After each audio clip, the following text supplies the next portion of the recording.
Welcome to our channel. Today we have a spine-chilling treat for you.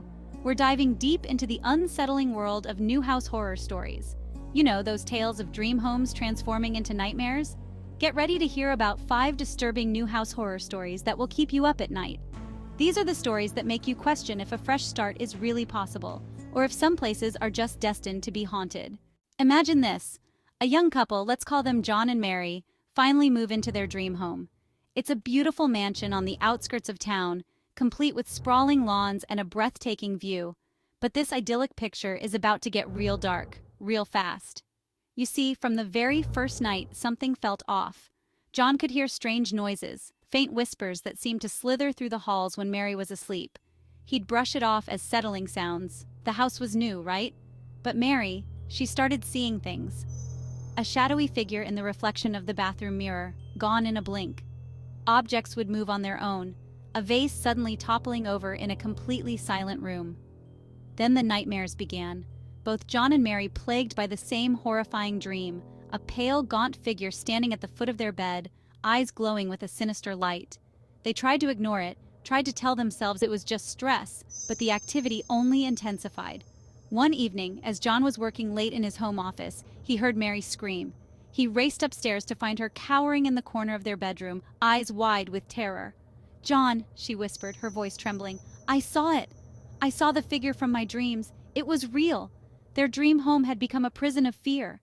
Our next story takes us to a quaint little cottage in the countryside.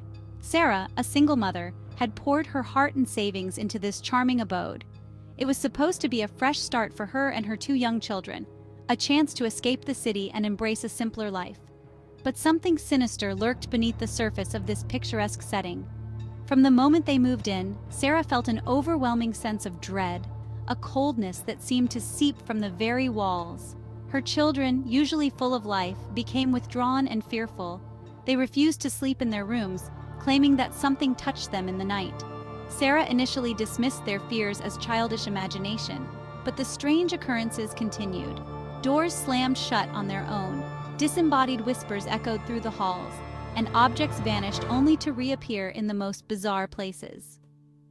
One particularly terrifying night, Sarah awoke to the sound of her daughter's blood-curdling screams. She rushed to her daughter's room and found her cowering under the blankets, her face pale with terror. "Mommy, there's a man in the corner!" she cried, pointing to a shadowy figure that seemed to melt into the darkness as Sarah approached. The man, or whatever it was gone, but the terror lingered.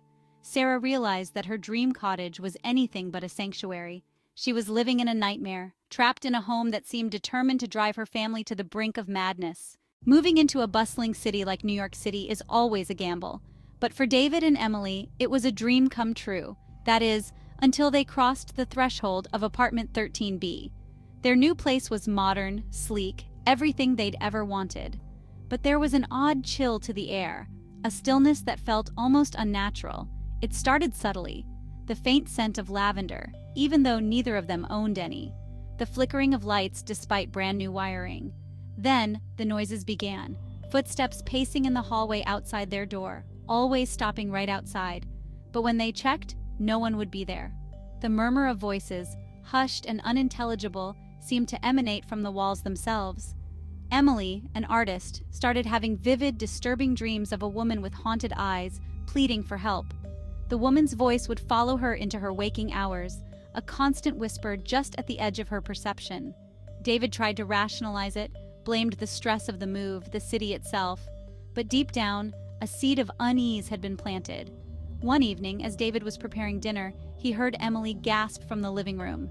He rushed in to find her white as a sheet, staring at a blank wall. "She was just here," Emily stammered, pointing to the empty space. "The woman from my dreams. She was just here." David felt a shiver crawl up his spine. He could no longer deny the feeling that something was terribly wrong in their apartment. They were not alone. Our next story takes us to the heart of suburbia, where a young family's hopes for a peaceful life were shattered by an unseen force. The Harpers, a family of 4, had just moved into their brand new home on a quiet cul-de-sac. They were the picture-perfect family, excited to make new memories in their new home. But this picture of suburban bliss soon dissolved into chaos. It began subtly, with toys mysteriously turning on in the middle of the night. their eerie melodies echoing through the silent house. Then, things escalated. Drawers would slam shut with a violent force, objects would fly across the room as if thrown by an unseen hand, and the temperature would plummet without reason. The children, little Emma and Ethan, were terrified. They claimed to see shadowy figures darting in the corners of their eyes, and their once playful laughter was replaced by fearful whimpers. The family dog, a usually boisterous Labrador, refused to enter the house, cowering at the front door with its tail tucked between its legs. One particularly terrifying evening, as the family huddled together in the living room, the lights began to flicker violently. A heavy antique mirror, bolted securely to the wall, suddenly ripped free and shattered on the floor, narrowly missing Emma. The family was in a constant state of terror, their dream home transformed into a battleground against an invisible entity. Our final story is perhaps the most unsettling, a chilling reminder that some places hold on to darkness with an iron grip. This is the story of the Blackwood Estate, a sprawling Victorian mansion with a sinister reputation. It stood isolated on a windswept hill overlooking the town, its windows like vacant eyes staring out into the distance. For years, locals whispered tales of tragedy and madness associated with the estate, but when a young couple, eager to restore it to its former glory, purchased the property, they dismissed these stories as mere folklore. They would soon learn, however, that some legends are rooted in terrifying truth. From the moment they stepped foot on the property, an overwhelming sense of dread washed over them. It was as if the very air was thick with sorrow and despair. The house itself seemed to resist their attempts at renovation, walls crumbling inexplicably, tools vanishing without a trace, and accidents plaguing their every step.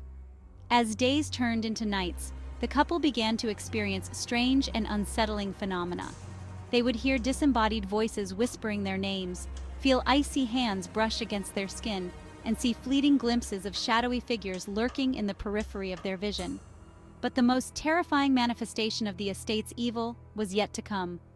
One evening, as the husband worked tirelessly on restoring the grand staircase, he felt a cold hand grip his shoulder.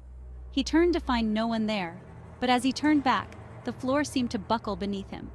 He lost his balance, tumbling down the stairs, a sickening crack echoing through the empty house. Thanks for watching. If you enjoyed these stories, don't forget to like, comment, and subscribe for more spine-tingling content. Remember, these are just stories, fictional tales to send a shiver down your spine. Or are they? And remember, sometimes the scariest things are closer than you think.